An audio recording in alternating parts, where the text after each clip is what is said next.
Neste vídeo eu listo 10 filmes que você precisa ver antes de morrer. A lista tá muito boa, gente, então fica comigo até o final do vídeo pra você não perder nadinha. Olá pessoal, meu nome é Renata Farias, sejam bem-vindos de volta ao meu canal.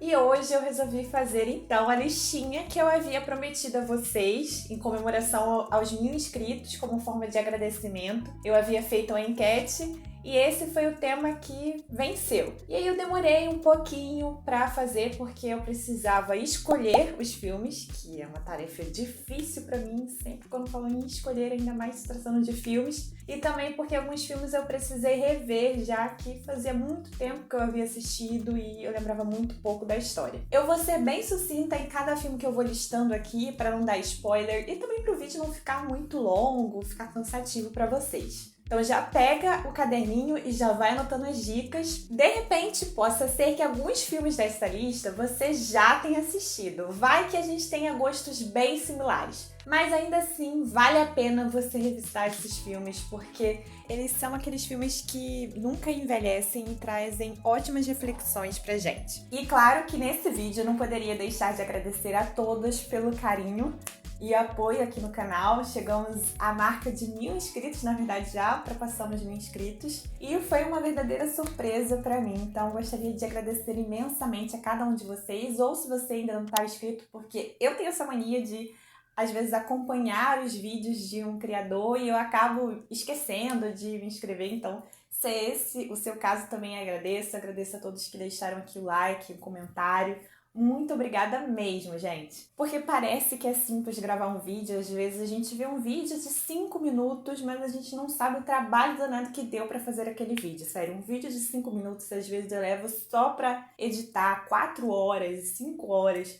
Isso só pra editar, fora a gravação e tudo mais, que eu erro bastante. Então, é uma jornada árdua e densa, e fora as críticas negativas que a gente vai levando e a gente precisa saber lidar. Eu não digo aqui críticas negativas construtivas, aquela que sinaliza, poxa, você errou, isso aqui e tal, mas aquelas críticas que te fazem para humilhar mesmo, assim, não para tentar te ajudar, para tentar ajudar a melhorar o seu trabalho, mas para te deixar mal, mas é aquilo, né? O que acontece na internet e, infelizmente, a gente não pode mudar isso. Mas é isso, gente. Estou muito feliz e muito obrigada. E se você ainda não faz parte dessa comunidade, está esperando o quê para se inscrever aqui no canal e ficar por dentro de dicas de filmes e séries? E também dessas listinhas aqui que eu sempre trago, não sempre porque é difícil fazer essa lista, mas sempre quando dá eu tento elaborar para colocar aqui no canal. Então vamos começar já pelo primeiro filme dessa lista, lembrando que não está aqui em ordem crescente ou decrescente. Primeiro porque já foi difícil escolher esses filmes e quem dirá colocar em ranking. Eu amo cada um com as suas singularidades. E claro, essa não deixa de ser uma lista subjetiva. Tenho certeza que se eu te pedir para deixar aqui nos comentários a lista, são top 10 filmes que você recomendaria para que alguém assistisse antes de morrer, tenho certeza que seria totalmente diferente da minha. Claro, poderia até coincidir em alguns filmes, mas você recomendaria aqui outros filmes, porque cada um tem a sua visão, tem as suas experiências. Isso é bem legal, então por isso eu te convido a deixar aqui nos comentários quais seriam os seus top 10 filmes. Esse daqui é um ótimo filme para você ver quando você terminar um relacionamento, ou se você estiver em um, é bom a gente sempre se preparar. Então se você ainda não assistiu, assista. Eu não me lembro precisamente, mas eu acho que eu já assisti esse filme aí umas 7 vezes. E é engraçado porque cada vez que eu reassisto, eu sempre acabo captando novos detalhes e me faz enxergar coisas que tinha passado batido pra mim. É um filme de 2004 e nós temos como personagens principais o Jim Carrey e a Kate Winslet. Se você respondeu O Brilho Eterno de Uma Mente Sem Lembrança, saiba que você acertou. Esse é um dos filmes mais complexos que eu já assisti. Eu confesso que quando eu vi esse filme pela primeira vez, eu não entendi quase nada, eu fiquei bem confusa porque ele não apresenta uma narrativa linear, então é muito fácil de você se perder. Mas não se deixem desanimar por isso. Assistam o filme todinho e depois revejam de novo. Esse filme, pra mim, ele foi feito para ele ser revisitado, porque aí a primeira vez a gente entende mais ou menos do que vai se tratar a história, a segunda a gente já está imerso, a gente já consegue conectar melhor os fatos. É um filme incrível. Esse foi o filme mais criativo que eu já vi, claro, né, na minha opinião. Eu amo demais esse filme, mas é aquilo, gosto é gosto. Por exemplo, a minha prima achou esse filme uma chatice de filme. Ela ficou entediada. Então, depende muito aí do que você gosta de assistir. Tá, mas eu não assisti esse filme ainda e eu gostaria de saber a história para ver se eu coloco na minha lista ou não. Calma que eu já vou te contar. A história se passa na década de 2000. Nós temos o Joey, uma pessoa introvertida que gosta de desenhar, e ele recebe uma carta de uma clínica que apaga memórias de relacionamentos amorosos, dizendo que a Clementine, a ex-namorada dele, havia apagado ele das memórias dela. Ele, revoltado, ele vai decidir fazer o mesmo então, pagar todos os momentos que ele teve com a Clem. Acontece que, ao ele optar por essa escolha, ele vai apagar tanto as memórias positivas e as memórias negativas que ele tem dela. Mas ele não quer isso, ele quer permanecer com alguns momentos que para ele foram importantes. Quando ele tem noção, então, da burrada que ele fez, ele vai tentar voltar atrás. Mas será que já não vai ser tarde demais? Esse é um filme que ele faz refletir sobre esse desejo que muitas vezes a gente tem quando termina um relacionamento de ter, de repente, um comprimido, ter algum método que faça a gente anestesiar daqueles momentos que a gente está tendo de lembranças para tentar evitar pensar naquela pessoa que a gente amou, que a gente ainda ama, porque possa ser que a gente tenha recebido o pé na bunda, e que isso não é positivo, porque isso pode levar a gente a repetir os mesmos erros, de repente a gente querer voltar com aquela pessoa que a gente sabe que não vai dar mais certo, ou então de a gente repetir os mesmos erros em um outro relacionamento. Você já teve vontade de apagar memórias daquele seu crush, daquele relacionamento que terminou, às vezes daquele amor platônico? Deixa aqui nos comentários. Essa é uma animação lindíssima da Pixar que nos faz pensar sobre o que significa propósito de vida, qual é a nossa função aqui na Terra e a importância de a gente ir atrás dos nossos sonhos.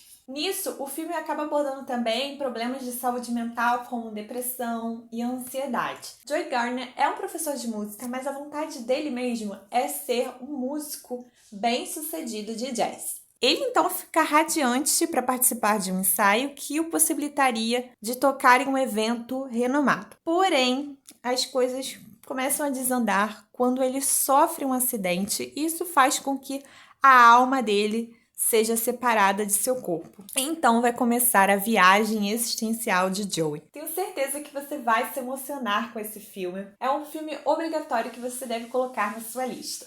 Esse é um filme clássico de Quentin Tarantino, com certeza você conhece. Me refiro ao Pulp Fiction. É um filme que também ele apresenta uma história não linear que pode fazer com que você fique confuso nesse início. E aí, na verdade, só lá pro final que você vai entender a estrutura desse filme. Assim, eu recomendo que depois de você ter assistido ao filme pela primeira vez, reveja, porque aí você já conseguiu conectar a história e com certeza vai ficar bem mais fácil de você compreender cada detalhe. É impressionante a conexão dos dois mafiosos, o Vicente e o Jules. Eu não me lembro se é assim que se pronuncia o nome dele. Mas o importante aqui é a amizade que os dois constroem. Eles são engraçados, em alguns momentos também eles nos deixam apreensivo. Eles trabalham para o chefe da máfia, o Marcellus, quem vai exigir que o Vicente ele entretenha a mulher do Marcellus, a Mia, enquanto o Marcellus ele está viajando. Essa é uma tarefa bem desafiadora para o Vicente, porque se ele cometer algum deslize, ele sabe que ele vai virar um ketchup. Então ele já tá ali todo nervoso, porque de repente, e se a mulher do Marcellus der em cima dele? Como que ele pode reagir? E se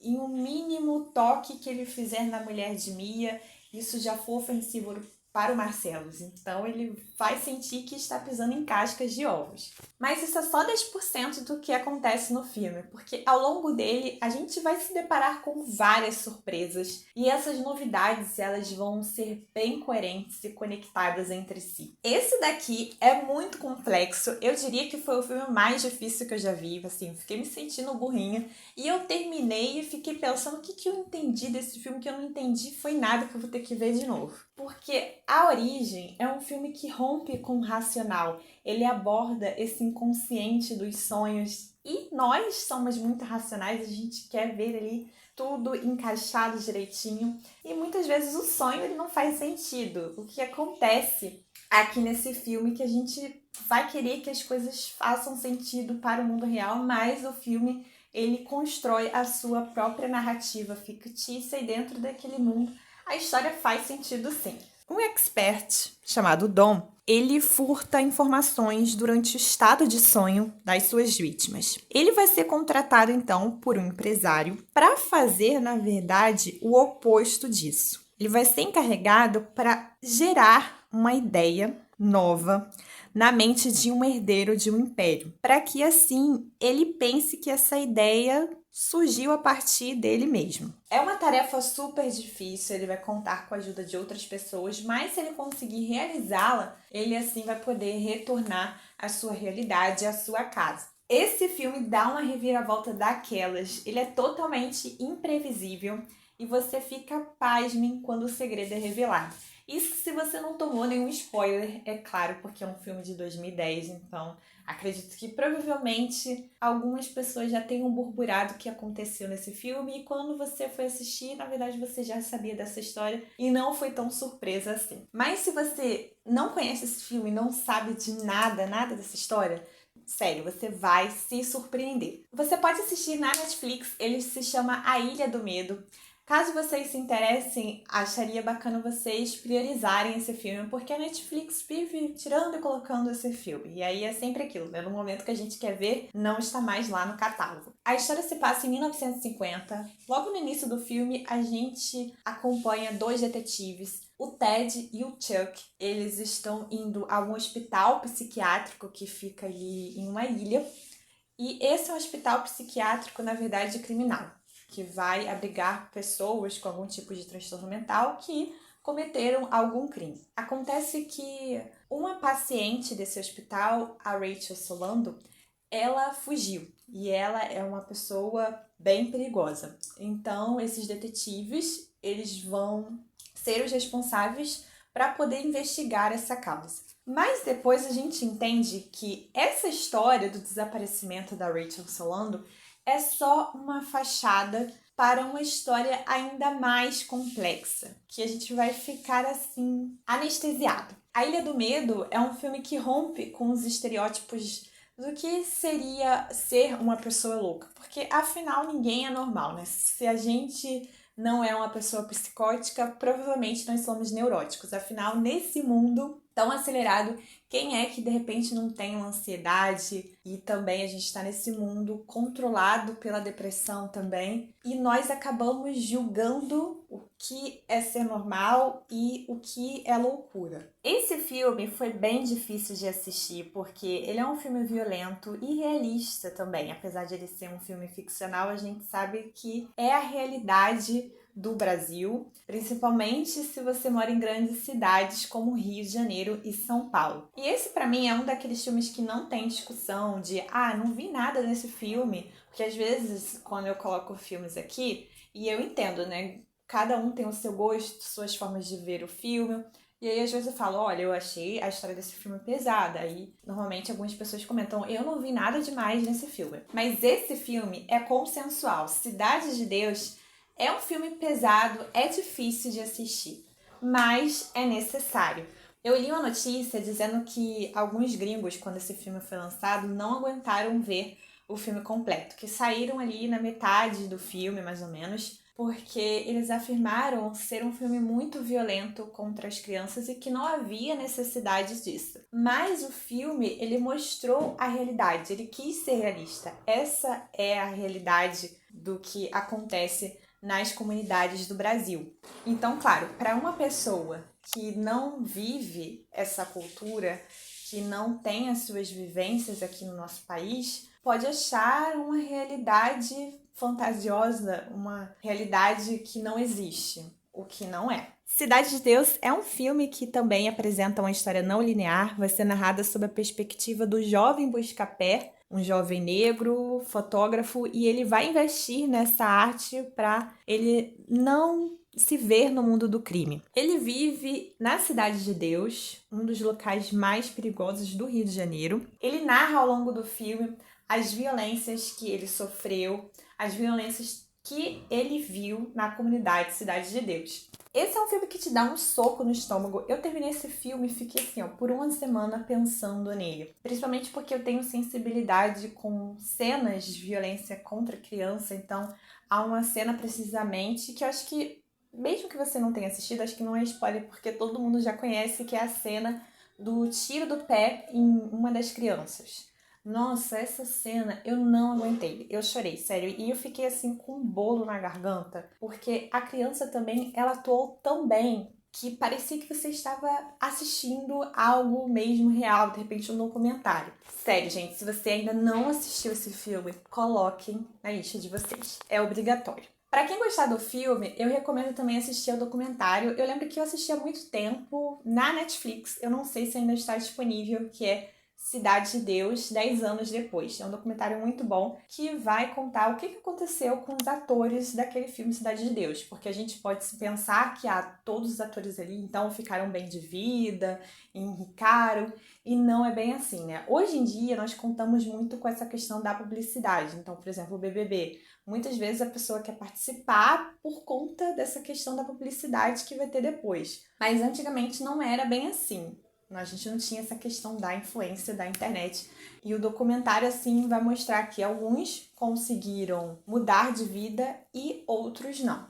Esse filme aqui conta com quase 3 horas de duração, mas ele te prende de uma forma e ele é tão incrível que eu lembro que enquanto eu estava assistindo ele, pela primeira vez, quando eu vi, me deu uma vontade de beber água, de ir ao banheiro, mas eu me controlei para não pausar o filme de tão vidrada que eu estava nele. Eu acho que esse foi um dos poucos filmes longos, porque eu confesso para vocês, gente, às vezes eu não tenho muita paciência para assistir filmes com duração, assim, 2 horas e 40, 3 horas. Eu já começo a ficar dispersa. Então esse foi um dos poucos filmes que me fez ali ficar atenta do começo ao fim. Mudanças climáticas vão ameaçar a vida da Terra e, em razão também disso, vai provocar uma escassez de recursos naturais, o que vai colocar em risco a própria existência da humanidade. O Cooper vai ser convidado pela NASA para poder liderar um grupo de astronautas que tem o objetivo de investigar se há vida em outros planetas, para assim fazer com que a humanidade não desapareça de vez. Vai ser uma tarefa bem dura para o Cooper, porque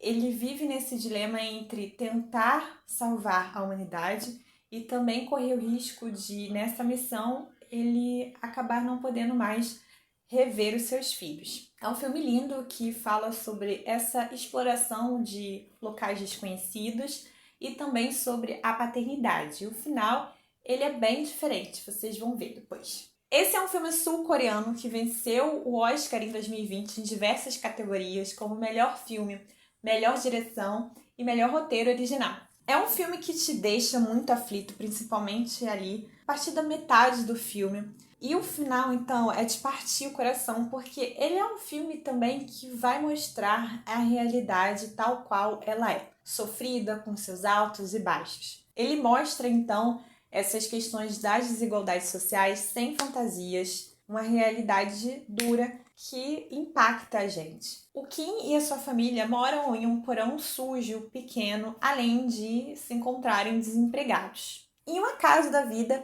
o Kim ele vai ser convidado por um amigo para ser o professor de uma filha de uma família rica, enquanto esse amigo dele estaria ausente. Ele iria viajar, passar um tempo fora, mas esse amigo dele não queria que a aluna tivesse aula com um outro professor que ele não conhecesse, então ele resolveu assim depositar essa confiança no Kim. Mas, a partir dessa confiança que é depositada nele, ele vai longe demais, porque ele vai bolar um plano para manipular essa família rica e assim fazer com que toda a sua família trabalhe nessa casa. Além também de eles quererem sentir o gostinho de como é poder ser rico. Parasita é um filme forte e ele aborda essas lutas de classes sociais de uma forma bem original. Eu nunca tinha assistido um filme assim como esse, com um roteiro similar. Esse é um verdadeiro filme de suspense. E se tem uma coisa que eu amo também é misturar o suspense e o drama.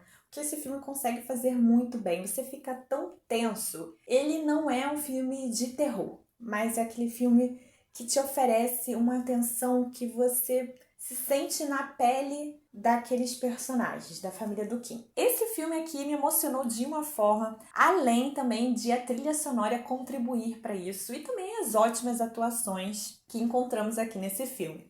É um filme que também fala sobre questões sociais, sobre as problemáticas que acontecem na Índia. Ganhou o Oscar em 2009 em diversas categorias. Eu não vou listar aqui porque a lista é longa, mas uma dessas categorias que o filme venceu foi o de melhor filme. Acompanhamos a vida de um jovem Ramal que desde criança ele enfrentou uma vida bem árdua, lidando com a extrema pobreza, com a violência no seu local, que ficava na Índia. A sua vida parece mudar de rumo quando ele é convidado para participar de um programa de TV chamado Quem Quer Ser um Milionário. Ele aceita e consegue responder todas as questões. E os policiais vão ficar intrigados com isso, pensando que ele, de repente, trapaceou esse jogo. Acredito que talvez você já tenha assistido esse filme, deixe aqui nos comentários, mas esse é um daqueles filmes que estimula a nossa capacidade de empatia e que sempre vale a pena a gente ver de novo. Chegamos aqui, por fim, na última indicação dessa lista, que, como eu havia falado no começo, eu não coloquei aqui em ordem crescente ou decrescente, foi indo em ordem aleatória mesmo da minha cabeça. É um filme de ficção científica que, quando foi lançado pela primeira vez, gerou um impacto, ele revolucionou o cinema, rompendo ali com as formas tradicionais de se fazer filme. E eu estou falando de Matrix, o primeiro filme de 1999. É um filme bem filosófico que ele, na verdade, é uma metáfora para a alegoria da caverna de Platão. E a gente vai ver a história do Thomas Anderson, que, na verdade, ele tem o apelido de Neo depois. Ele é um programador de computador e ele é aquele cara que gosta de estudar e ele quer saber o que significa Matrix. Ele é atormentado também por pesadelos, até que a Trinity ela consegue invadir o computador dele e consegue fazer com que o Thomas Anderson tenha um encontro com ela, para ela informá-lo que ele está correndo perigo. E depois a Trinity também vai fazer com que o Thomas Anderson, que na verdade depois será o Neo, como eu falei, se encontre com o Marcellus. Ele é quem lidera um grupo para tentar romper com que a humanidade ela seja controlada pelo computador. Para isso, será necessário que as pessoas elas saiam da sua ignorância e passe a começar a refletir no local onde ela está inserida. Então, o Neo ele vai ser essa pessoa muito importante para tentar salvar a humanidade das máquinas. E aí é quando o Marcellus ele faz o convite, então, ao Neo se ele quer tomar a pílula azul ou a pílula vermelha. Que a pílula azul faria com que ele ficasse naquele mundo da ignorância, naquele mundo que ele achava que era realidade. Se ele tomasse a pílula vermelha, ele então embarcaria nessa aventura, nessa viagem reflexiva, nesse mundo para o real. E claro, né, não querendo dar spoiler, a gente sabe qual direção que o Thomas vai tomar, até porque senão acabaria o filme, não teria graça, não teria clímax algum. É um filme que super vale a pena a gente ver, ainda mais nesse mundo que a gente está tecnológico, que a gente está cada vez mais sendo controlado pelas máquinas e agora também com esse novo mundo, o metaverso. Então é interessante a gente revisitar esse filme. Caso você não tenha assistido, assista. Eu espero que você tenha gostado da lista de filmes desse vídeo. E se você gostou, não se esqueça de deixar o like, é muito importante, porque assim o YouTube vai recomendar esse vídeo para mais pessoas e também vai te indicar conteúdos similares para você ver. E até o próximo vídeo.